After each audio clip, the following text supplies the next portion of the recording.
Hey everyone, Ross here. Welcome back to the channel, to a brand new Blood of the Dawnwalker video, in fact.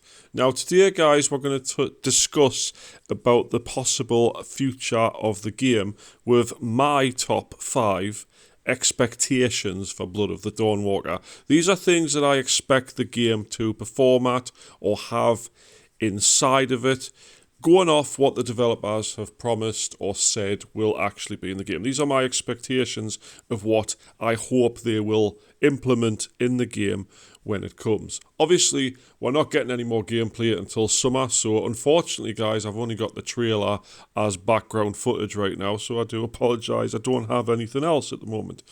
But, guys, I'm rambling on as usual, so if you would just like down below if you want, and make sure you do subscribe to the channel. I do appreciate it. Anyway, let's get into the list right now.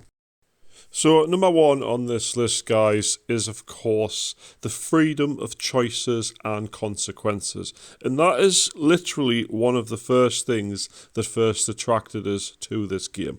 Now, I'm a big fan of Fables, the Witcher series, and many more that you make a decision and there's a positive outcome or a negative outcome. And that is very important, especially in a game like this where you've got sort of 30 days and 30 nights to decide the fate of Coen and his family. That's essentially what they're saying. So you've got negative impact, positive impact, depending on what you do in the game world, what you don't do in the game world, allegedly. We'll wait and see how that sort of comes to light when it does.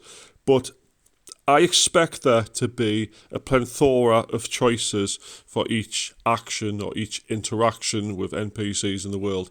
Much like Baldur's Gate 3, for example. I haven't actually played the game myself, but I've watched tons of videos on it, and I know there's many different ways you can approach scenarios. I would expect, for instance, a quest to be having maybe a positive outcome or two, a couple of negative outcomes, and maybe a couple of neutral outcomes where something doesn't really go right, but it doesn't go well at the same time. But that's my expectation. I want it to be complete freedom of choice. I want to do literally whatever I want. I spawn in a certain area, I want to go to the very end of the game if I really want to. No sort of walls barring us. Of course, obviously, actual walls are fine, but I don't want to be forced into a narrative. I want the complete freedom. Now, next on my list, guys, is something they've talked about in the developer interviews, or at least the launch live stream that they held on Twitch, which is a distinction between day and night. Actual differences between the day cycle and the night cycle. And I don't mean the sun's out in one and then the sun's not out in the other one. I mean, you're human during the day, you're vampire during the night. I want to see distinctive differences. I don't want to be like, the sun's going down, I've sprouted teeth and that's about it.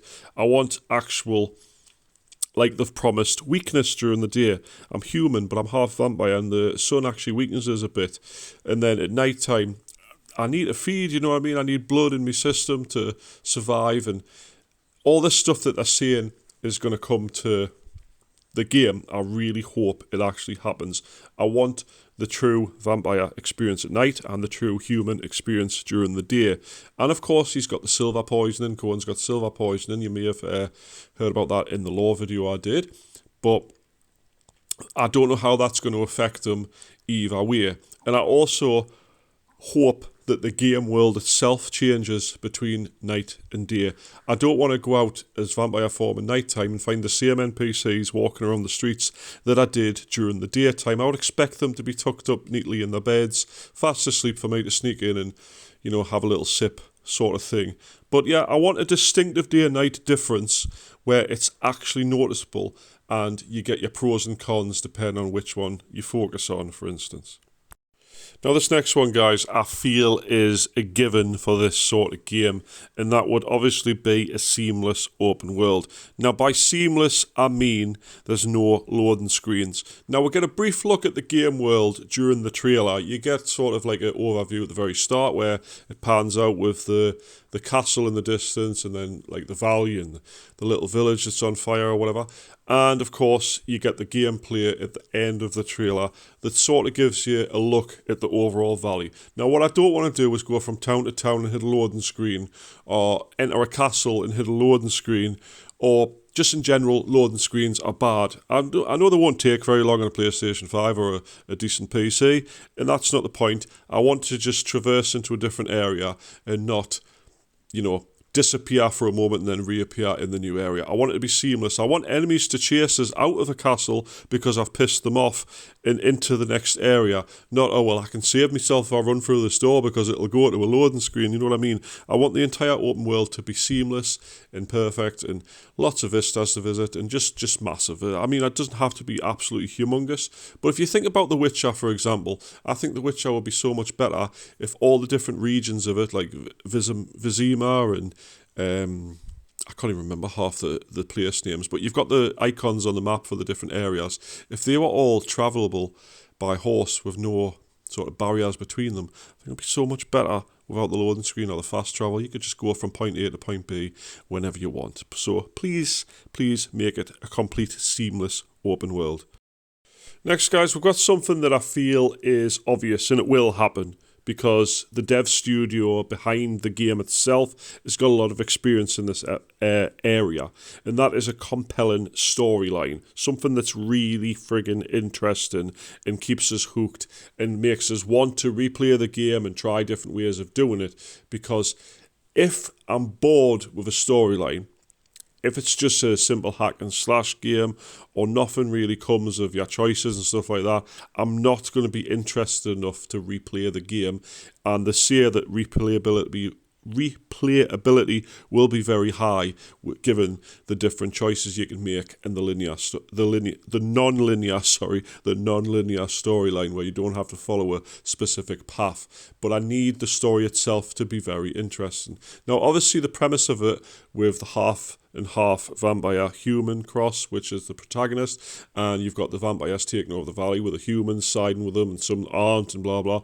The overall lore of the game does seem very interesting. I hope they stick to that and it comes sort of fully fledged out, a full story with lots of different endings and different outcomes that you can come across, because I really want to be invested in the story when I'm playing. That's all I'm saying, really. I just want it to be compelling, interesting, and make us want to keep playing again and again.